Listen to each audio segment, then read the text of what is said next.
Hello friends, അസ്സലാമു അലൈക്കും. NF Kannur കിച്ചണിലേക്ക് എല്ലാ കൂട്ടുകാർക്കും ഒരിക്കൽ കൂടി സ്വാഗതം. ഇന്ന് നമുക്ക് പോപ്കോൺ തയ്യാറാക്കുന്നത് എങ്ങനെയാണെന്ന് നോക്കാം. കുട്ടികൾക്കും വലിയവർക്കും ഒരുപോലെ ഇഷ്ടപ്പെടുന്ന പോപ്കോൺ അഥവാ ചോളാപ്പൊരി ഈസി ആയിട്ട് നമുക്ക് വീട്ടിൽ തയ്യാറാക്കിയെടുക്കാം. പ്രഷർ കുക്കറിലാണ് നമ്മൾ ഇത് ഉണ്ടാക്കിയെടുക്കുന്നത്. അപ്പോൾ വീഡിയോ എല്ലാവരും ഫുള്ളായിട്ടൊന്ന് കണ്ടതിന് ശേഷം ഇതുപോലെ ഒന്ന് ട്രൈ ചെയ്ത് നോക്കുക. ഇനി കടയിൽ നിന്നും വാങ്ങാതെ ഈസി ആയിട്ട് നമുക്കിത് വീട്ടിൽ തയ്യാറാക്കിയെടുക്കാം. അപ്പോൾ അതെങ്ങനെയാണെന്ന് നോക്കാം. അതിന് വേണ്ടിയിട്ട് 100 ഗ്രാം ചോളമാണ് ഞാൻ എടുത്തിരിക്കുന്നത്. ചോളം എടുക്കുമ്പോൾ ശ്രദ്ധിക്കുക, നന്നായിട്ട് ഉണങ്ങിയ ചോളം തന്നെ എടുക്കുക. എങ്കിൽ മാത്രമേ നല്ല പെർഫെക്റ്റ് ആയിട്ടുള്ള പോപ്കോൺ നമുക്ക് കിട്ടുള്ളൂ. അപ്പോൾ 100 ഗ്രാം ചോളമാണ് ഞാൻ എടുത്തിരിക്കുന്നത്. ഇനി നമുക്ക് വേണ്ടതൊരു പ്രഷർ കുക്കറാണ്. ഈ പ്രഷർ കുക്കറിലോട്ട് 1 ടേബിൾ സ്പൂൺ ബട്ടർ ആഡ് ചെയ്യാം. ഈ ബട്ടർ ചെറുതായിട്ടൊന്ന് മെൽറ്റ് ചെയ്തെടുക്കണം. അതിനുശേഷം നമ്മൾ എടുത്തു വെച്ചിരിക്കുന്ന ചോളം ഇതിലിട്ടിട്ട് നന്നായിട്ട് ഈ ബട്ടറുമായിട്ട് മിക്സ് ചെയ്ത് കൊടുക്കാം.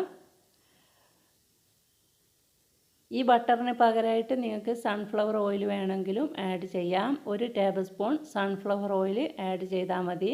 ബട്ടർ വേണമെന്ന് നിർബന്ധമൊന്നുമില്ല. ബട്ടർ ചേർക്കുമ്പോൾ നല്ല ടേസ്റ്റ് ആയിരിക്കും ഈ പോപ്കോണിന് ഉണ്ടാവുക. ഇനി നമുക്ക് ഇതിലേക്ക് ആവശ്യമായിട്ടുള്ള ഉപ്പും 1 പിഞ്ച് മഞ്ഞൾപ്പൊടിയും ചേർക്കണം.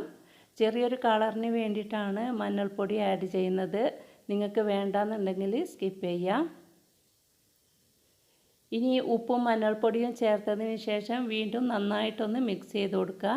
ഹൈ ഫ്ലെയിമിൽ വെച്ചിട്ട് വേണം നമ്മളിത് മിക്സ് ചെയ്തെടുക്കാൻ വേണ്ടിയിട്ട്. ചെറുതായിട്ടൊന്ന് പൊട്ടിത്തുടങ്ങുന്ന ടൈമിൽ മീഡിയം ഫ്ലെയിമിലോട്ട് മാറ്റുക. ഇപ്പം ഞാൻ ഹൈ ഫ്ലെയിമിൽ തന്നെ വെച്ച് കൊടുത്തിട്ടുണ്ട്. ഇനി നന്നായിട്ടൊന്ന് മിക്സ് ചെയ്ത് കൊടുത്തതിന് ശേഷം നമുക്ക് ഈ കുക്കറൊന്ന് അടച്ചു വെക്കണം. കുക്കർ അടച്ചു വെക്കുന്നതിന് മുമ്പ് ഇതിൻ്റെ വിസിലും അതുപോലെ അകത്തുള്ള റബ്ബറും ഒന്ന് ഊരി മാറ്റാൻ ശ്രദ്ധിക്കുക. കാരണം നമ്മൾ ഈ വിസിലും അതുപോലെ റബ്ബറും ഊരി മാറ്റിയിട്ടില്ലെങ്കിൽ എയർ ടൈറ്റായിട്ട് ഈ കുക്കർ നമുക്ക് ഓപ്പൺ ചെയ്യാൻ പറ്റില്ല. അപ്പോൾ ഏകദേശം ഒരു 2 മിനിറ്റ് ആകുമ്പോൾ ഈ ചോളം അകത്തു നിന്നും പൊട്ടിത്തുടങ്ങും. നിങ്ങൾക്ക് സൗണ്ട് ഇപ്പോൾ കേൾക്കാൻ പറ്റുന്നുണ്ടാവും.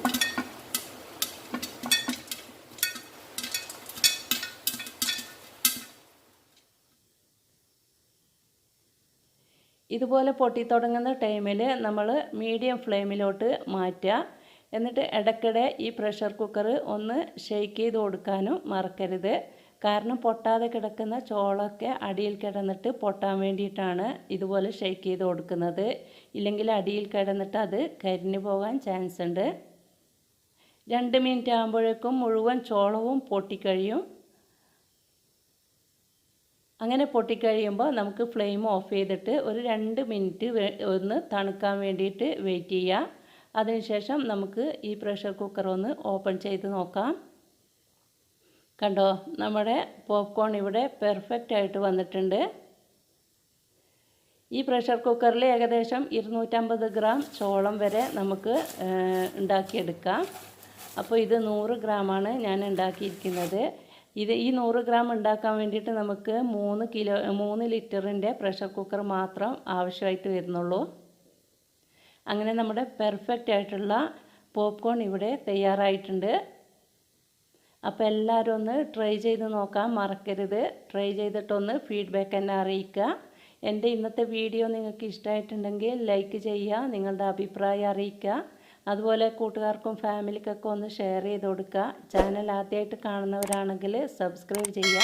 തുടർന്നുള്ള വീഡിയോസിൻ്റെ നോട്ടിഫിക്കേഷനായിട്ട് ആ ബെൽ ബട്ടൺ കൂടി ഒന്ന് ഇനേബിൾ ചെയ്തേക്കുക.